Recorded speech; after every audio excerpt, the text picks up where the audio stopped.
Olá, meus amigos. Vamos para a nossa aula de Direito Constitucional. Nós temos como tema hoje o poder constituinte. Nós já vimos até agora, em aulas anteriores, nós começamos vendo o constitucionalismo e aí passamos pelo neoconstitucionalismo. Nós vimos aí o conceito de soberania popular, abrangemos vários aspectos aí que abordam a democracia e o constitucionalismo. Depois nós vimos a Constituição, o seu conceito, a constitucionalização simbólica, as classificações, elementos históricos, passando por todas as constituições de 1824 até a de 1988. Posteriormente nós vimos a hermenêutica, que é a interpretação jurídica, como ela se dá, e aí nós vimos a diferença entre mutação e reforma, as regras, a diferença entre regras e princípios, vimos lá os postulados normativos, e assim todas as maneiras ali, as formas de interpretação, os princípios que buscam ali a interpretação constitucional, que fundamentam a interpretação constitucional. E agora no nosso quarto tema geral, nós estamos adentrando então no poder constituinte. Nós temos a divisão do poder constituinte em poder constituinte derivado, aliás, originário, primeiramente, depois o derivado, e temos ainda o poder constituinte difuso e supranacional. Nós veremos então na aula de hoje poder constituinte originário. Em relação ao poder constituinte, de forma geral, de forma ampla, de acordo com o professor Canotilho, ele se revela sempre como uma questão de poder, uma questão de força, autoridade política, que está em determinada situação de poder, então, diz numa situação concreta, ele vai poder criar, ele vai garantir ou eliminar alguma constituição que é entendida como lei fundamental da comunidade política. Então ele cria, ele garante ou ainda elimina uma determinada constituição. Essa titularidade do poder constituinte, segundo a doutrina moderna, essa titularidade pertence ao próprio povo, tá? É sempre em relação ao povo. Porém, existem alguns doutrinadores ali que apontavam, principalmente o Joseph Seias, ele vai dizer que a titularidade pertence, na verdade, à nação. Tá? Tem essa distinção aí. Hoje a doutrina moderna entende como sendo o povo. Nesse sentido, o parágrafo único ali da Constituição de 88, ele vai estabelecer que todo o poder emana do povo. Então, quem seria o povo? São aqueles, segundo a nossa Constituição, aí também baseado no entendimento doutrinário, que o povo seria aqueles elencados no artigo, então, no artigo 12 da Constituição Federal do Brasil de 1988. O artigo 12, então, vai estabelecer quem é o povo, então, que é titular do poder, conforme prevê o artigo 1º. E aí, essa titularidade, ela vai se distinguir do exercício do poder. A titularidade, ela distingue-se do exercício do poder. Quem vai exercer efetivamente, realmente, esse poder, nós veremos então aí posteriormente. Aí nós temos um outro tema, uma outra palavra que vai explicar aí algumas situações aí numa lacuna constitucional. Seria o chamado hiato constitucional, ou também reforma, ainda mutação, ou hiato autoritário. Tá? Então, revolução, mutação, reforma ou hiato autoritário. Nós temos essa possibilidade no que se refere ao hiato constitucional. Então, essa expressão hiato constitucional, ela foi defendida numa tese de mestrado, numa dissertação de Ivo Dantas. E aí esse hiato constitucional, que é também chamado de revolução, ele verifica quando há um choque, há uma oposição entre o conteúdo que está previsto na Constituição, ou seja, entre o conteúdo da Constituição política. Então, aquilo que está legislado é diferente da realidade que ocorre na sociedade. Então vejam, essa oposição, esse choque, essa colisão que há entre o que está escrito e entre o que é real, entre os fatos que ocorrem na sociedade, é chamado então de hiato constitucional. E aí, de acordo com o que vai definir essa dinâmica toda que envolve a Constituição, então essa tentativa de adaptar, quando eu tento então adaptar o texto político às novas realidades, aos valores sociais existentes, quando se dá isso, fica então essa margem aí de onde há o hiato constitucional, ou aí chamada de, se desejarem alguns, chamada de revolução. Tá? Então esse conflito, quando não é possível vislumbrar que a realidade dos fatos estão de acordo com o texto previsto na Constituição. Então essa revolução ela é encarada como uma quebra desse processo. Tudo aquilo que está institucionalizado, tudo aquilo que politicamente, historicamente está ali na organização política, há uma quebra nesse sistema devido então a essa contrariedade, essa oposição.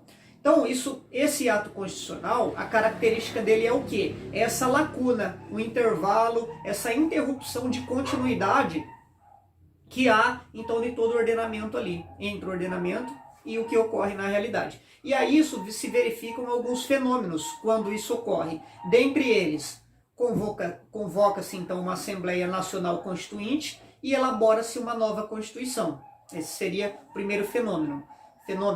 Depois o segundo, a possibilidade de uma mutação constitucional, que nós estudamos, o que vem a ser a mutação constitucional. Depois nós temos ainda a possibilidade de uma reforma constitucional. E o terceiro seria então esse ato, mas de forma autoritária. Tá? Nós vamos ver então cada um deles aqui.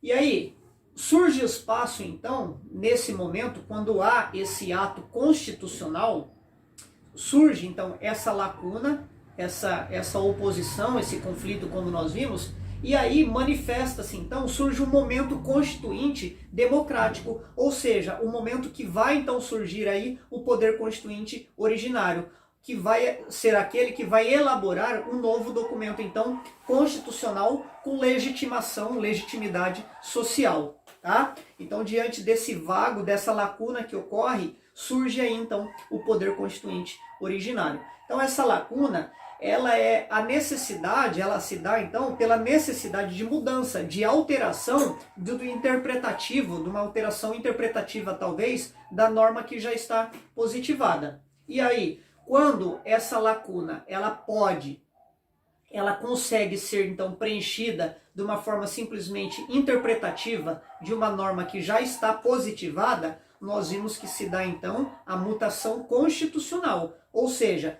o texto de lei, a lei, ela acaba mantendo-se a mesma. O que altera-se é a interpretação, a forma de interpretar aquela lei diante da necessidade dos interesses da sociedade. Então isso é a mutação constitucional. Depois nós vimos lá, quando nós estudamos a mutação, a diferença da reforma, que a reforma é quando há uma necessidade, então, de alteração daquilo que está positivado, daquilo que está determinado em lei. Quando há essa alteração, no nosso caso é feito por emendas constitucionais, há então o chamado poder constituinte derivado reformador. Tá? Nós veremos também na sequência, mas só para a gente compreender. Então existe a possibilidade, como nós vimos aqui anteriormente, quando ocorre essa lacuna, esse intervalo, então vão ocorrer alguns fenômenos. Quais seriam possíveis? Uma Assembleia Nacional, a convocação de uma Assembleia Nacional para elaborar um novo texto, um novo texto constitucional, esse seria uma. Depois nós vimos a possibilidade, quando há lacuna, de uma mutação constitucional, que nós estudamos, de uma reforma constitucional, que é feita por meio de emendas, que é o poder constituinte derivado reformador, e temos ainda uma possibilidade de um hiato autoritário, que já ocorreu aqui no Brasil. Nós também estudamos isso, nós tivemos aí nas constituições que foram no momento ali de ditadura, implantação ali do AI-5, por exemplo, e aí foram momentos ali autoritários, imposições ilegítimas introduzidas diante de uma lacuna constitucional de forma autoritária, tá? Então, diante dessas 4 possibilidades aí que nós vimos, então, uma convocação de Assembleia Nacional Constituinte para elaborar uma nova Constituição, dessa mutação constitucional, que seria a interpretação,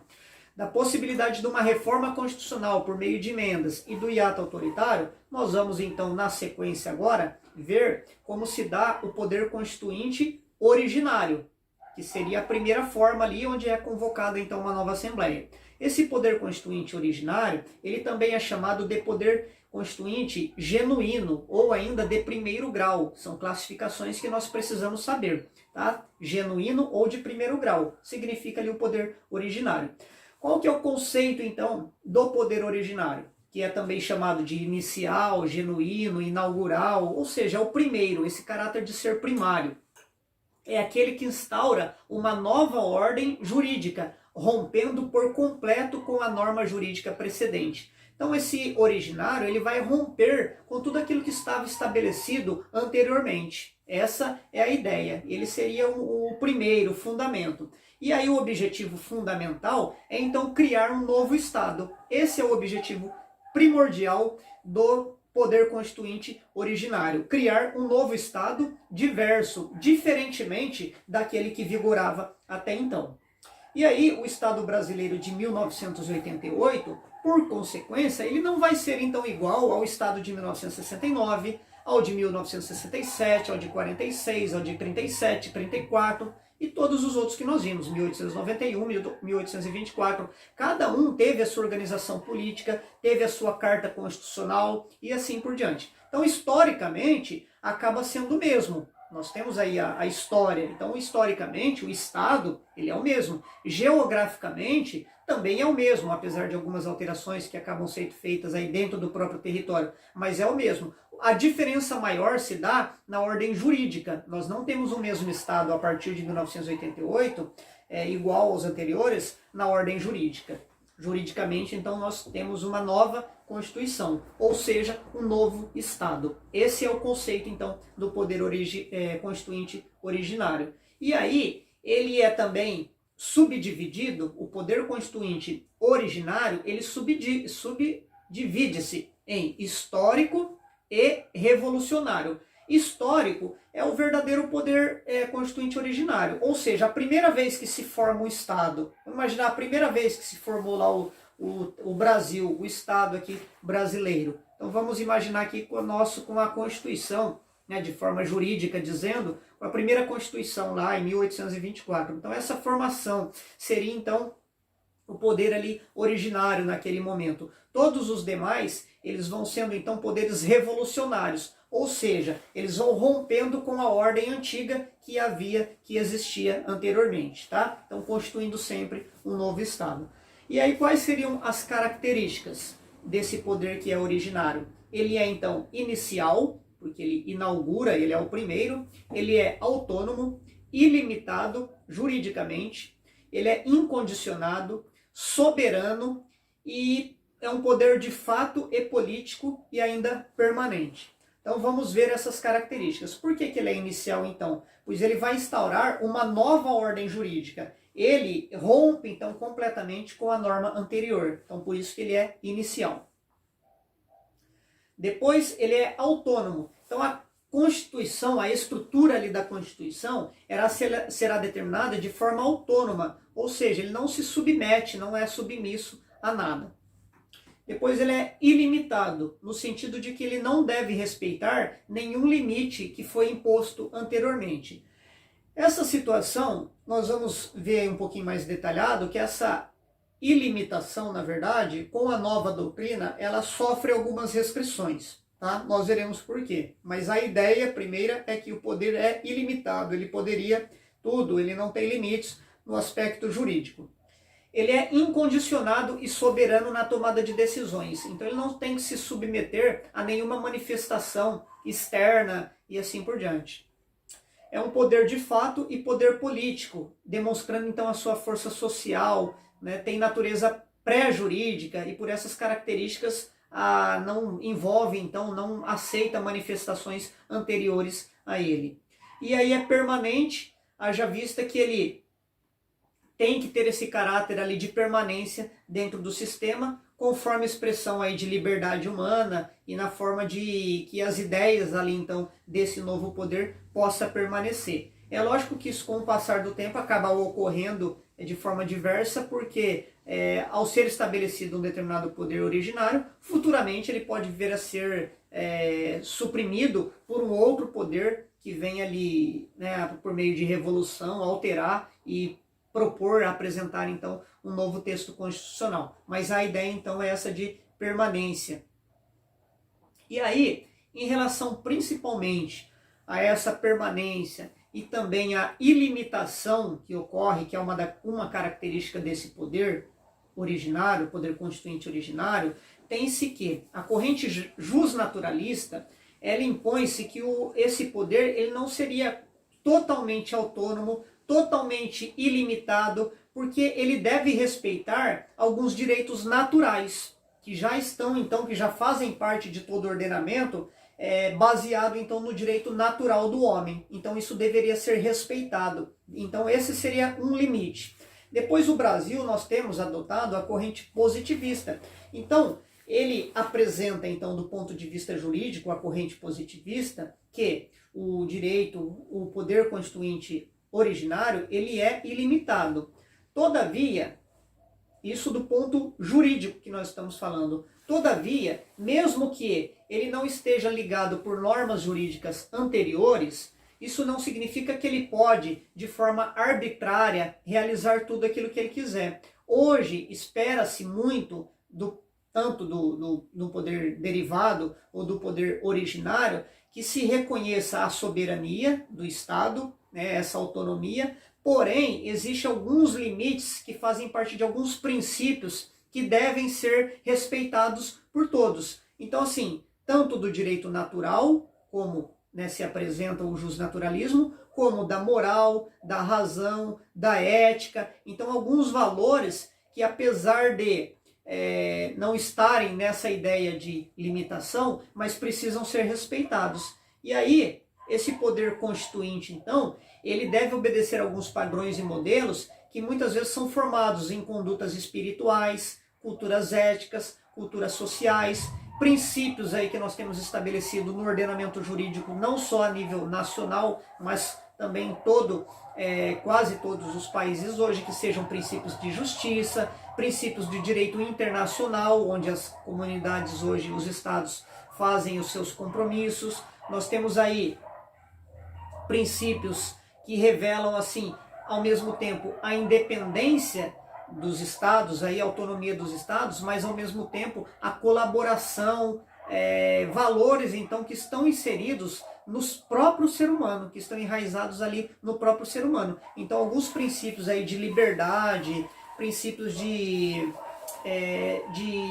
dignidade, a dignidade da pessoa humana, são alguns princípios, então, que tendem a estar aí inseridos dentro do poder constituinte originário, apesar de ser tido juridicamente como um poder aí ilimitado, como uma das suas características, né, tem a ilimitação no que se refere a aspectos jurídicos, tá? Então seria esse conceito, essa ideia. Então é um poder ilimitado apenas com essas observações aí feitas pela doutrina. Então, se o poder constituinte ele é uma expressão da vontade política da nação, então se ele expressa então essa vontade aí da nação, ele não pode ser entendido sem a referência, sem ter referência aos valores que estão inseridos naquela sociedade, naquela comunidade. Então vejam, se eu apresento então um novo poder que vai trazer então uma nova Constituição, onde isso aborda, abrange, expressa a vontade do povo, a vontade da nação, então esse mesmo texto constitucional, essas mesmas leis, elas devem refletir os valores que estão inseridos dentro daquela sociedade. Os valores, então, éticos, religiosos, culturais, morais e assim por diante. Porque somente assim vai possibilitar, permitir que as pessoas respeitem e sigam aquelas regras que estão estabelecidas dentro daquela nova lei, daquela nova Constituição. Então essa é a ideia. Do contrário, não será reconhecido então como um poder constituinte originário e corre-se o risco de haver uma nova revolução, uma nova mutação, uma nova reforma e assim por diante. O poder constituinte ele pode ser ainda originário formal ou originário material. Formal é o ato da criação, aquela roupagem, a forma como é estabelecida. Então, todo o complexo normativo. E aí, material é o lado substancial, a substância, as matérias, as normas em si que tratam ali, qualificando o direito constitucional realmente como uma norma, né? O direito constitucional como uma norma constitucional efetivamente. Toda a matéria que vai estar ali elencada, a substância que nós já também estudamos aí anteriormente. Então, o material, ele diz aquilo, né, no aspecto ali material, vai dizer realmente aquilo que é constitucional. E o formal vai ser a forma como ele se materializa, ou seja, como ele vai sedimentar, formar ali a própria Constituição. E aí, esse poder constituinte formal, ele vai conferir estabilidade, garantia de permanência, então ele sempre é interligado aí com a supremacia hierárquica ou sistemática inerente ali à Constituição. Então, a forma, então essa classificação aí em formal e material estão sempre interligadas, né, um ao outro. Tanto a forma como é elaborado, quanto a matéria que lhe diz respeito. E aí nós temos as formas de expressão. Como se dá, como que então expressa-se o poder constituinte originário? Nós temos de forma outorgada e temos por meio de uma forma promulgada ali, que é por meio da Assembleia Nacional Constituinte, convencionada, onde são então convocados ali para que seja realizado com a participação, com a aceitação da maioria. Então temos essas duas possibilidades. Quando é outorgado, ele vai se caracterizar pela Declaração Universal do próprio agente revolucionário. Então nós tivemos lá em a Carta Nossa de 1824, de 1937, de 1967, de 69, né? Emenda Constitucional de 69. Então, são momentos que as constituições foram outorgadas, impostas, tá? Pelo próprio agente revolucionário. E aí nós temos as que são então promulgadas, que foi feito então por meio de Assembleia Nacional Constituinte, foram convencionadas. E aí nós temos a atual, de 88, mas tivemos também a de 1891, tivemos a de 34 e a de 46, apesar de que a de 46 ela acabou existindo formalmente ali no país, mas acabou sendo mais governada por meio dos atos institucionais que foram impostos ali pela ditadura, tá? Mas a de 46 é uma Constituição, então, promulgada também. E aí houve no Brasil uma possibilidade, um início ali, né, uma ideia de que pudesse haver aí uma convocação de uma Assembleia Nacional Constituinte exclusiva. Como que se dá isso? Uma Assembleia específica, convocação de uma nova Assembleia, né, de uma Assembleia Nacional, então, específica para realizar uma reforma política.